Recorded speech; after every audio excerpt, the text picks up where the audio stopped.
pressure.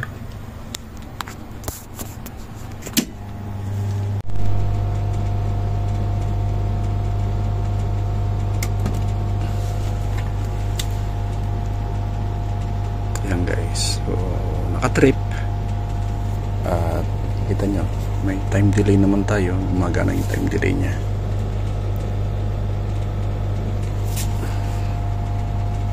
Ayan, nag-send signal yung ating control.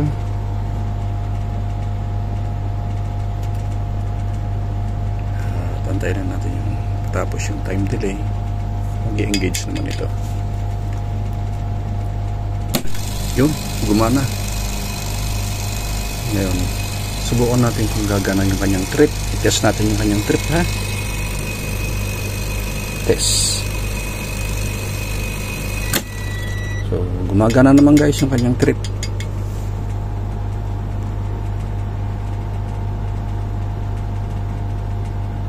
So, ito yung pump down operation tinatawag nila.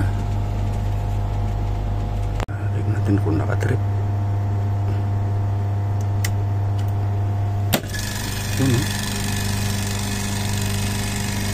Ito guys, gumana.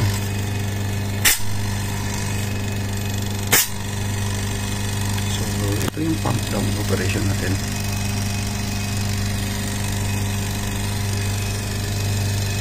Time delay natin. Ito yung ating heater para sa heated vent, pipe heater at saka frame heater.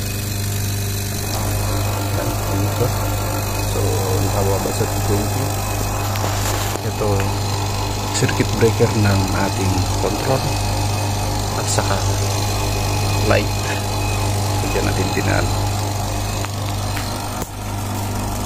So, what else is lacking? Ayan, gumagana. Pressure. Lower fan. Ating procedure. So, ito ang ating pump down operation ng ating walk-in freezer. Tanggalin mo lang ito, walk-in chiller na.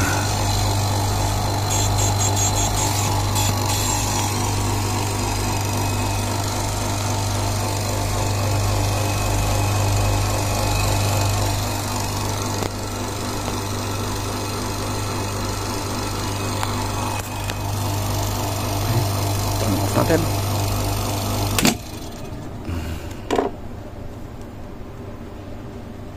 Ito guys, working na yung ating walk-in freezer. So dito RCD single phase ang ginawa natin, and then ni-retain lang natin itong neutral nya. Ito neutral, naka-neutral, and then yung black yung ating supply, then supply sa light at saka sa control. Yan, maglalight yan dyan yung light natin.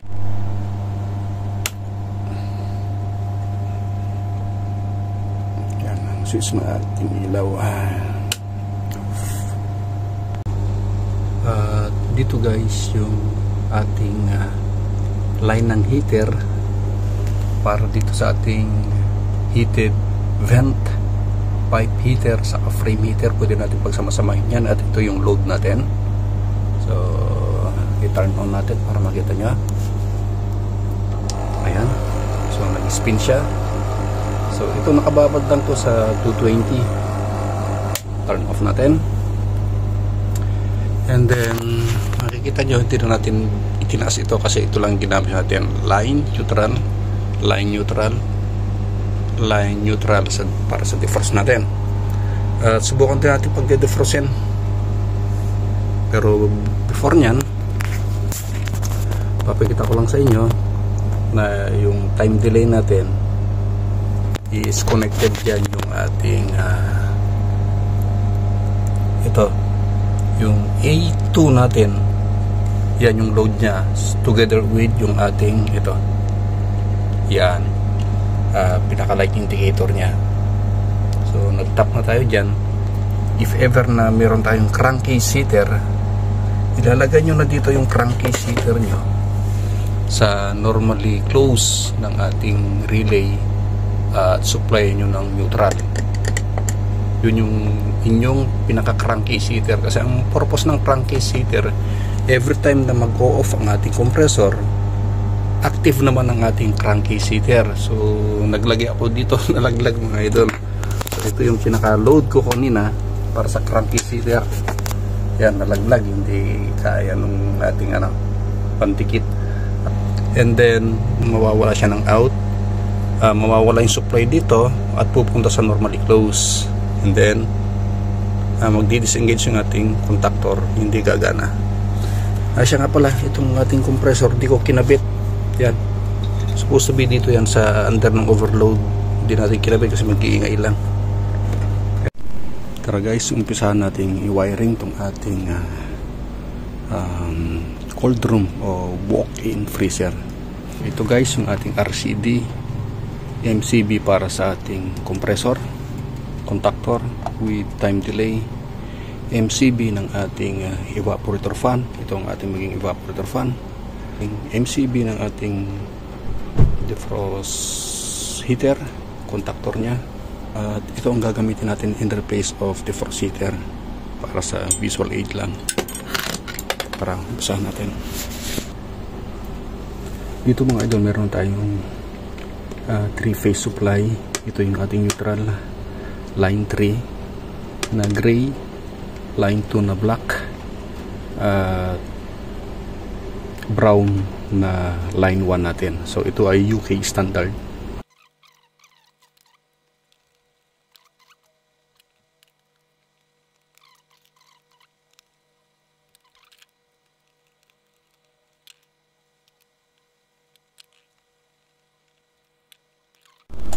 Ngayon guys, bago tayo mag-proceed,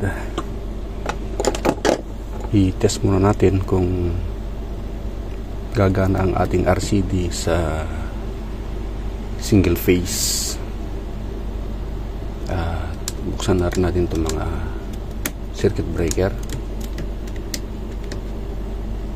Power on natin. Power on na. Then kunan natin kaagad ng ito yung single phase natin, neutral saka line. Yun, meron tayong 241. How about dito? Yun, 241 meron. How about dito? 241 meron. 241 meron. At yung ating single pole, ito yung neutral natin ha. Ito yung neutral. Meron. Meron. So proceed tayo sa pagwawire ng ating coil dito. I-wire na rin natin ito together with yung ating Dixel. Ito ating Dixel. So turn off natin para safe tayo.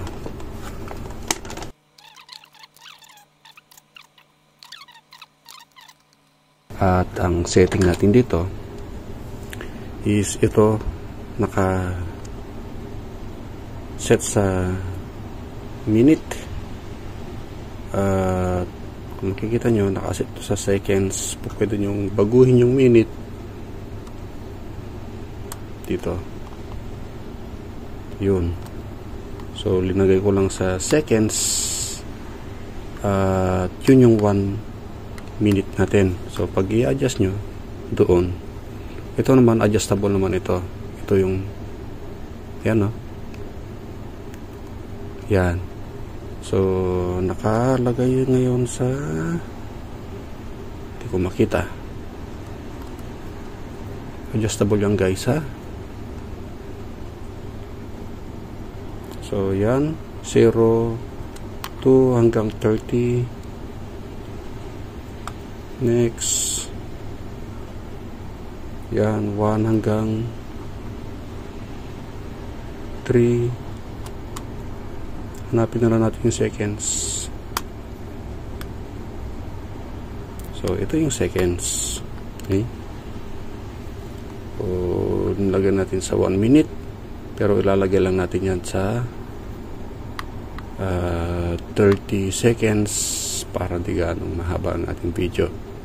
At dito naman selection nito, so nakalagay ako sa J, so pipihitin nyo lang ito at nababago yan, iba-ibang function.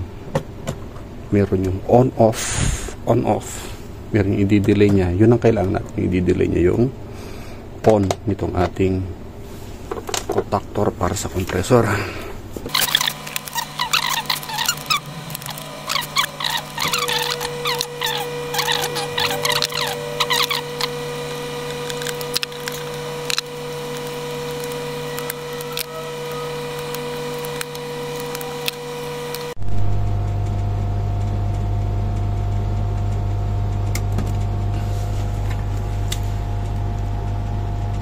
Yan guys, so nakatrip at kita nyo may time delay naman tayo, gumagana yung time delay nya.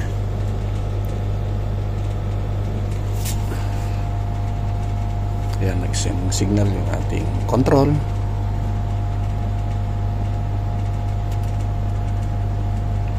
Tantayin na natin yung tapos yung time delay, mag-engage naman ito.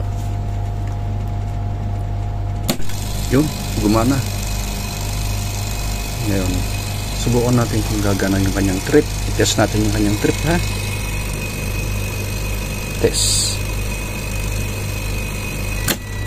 So, gumagana naman guys yung kanyang trip.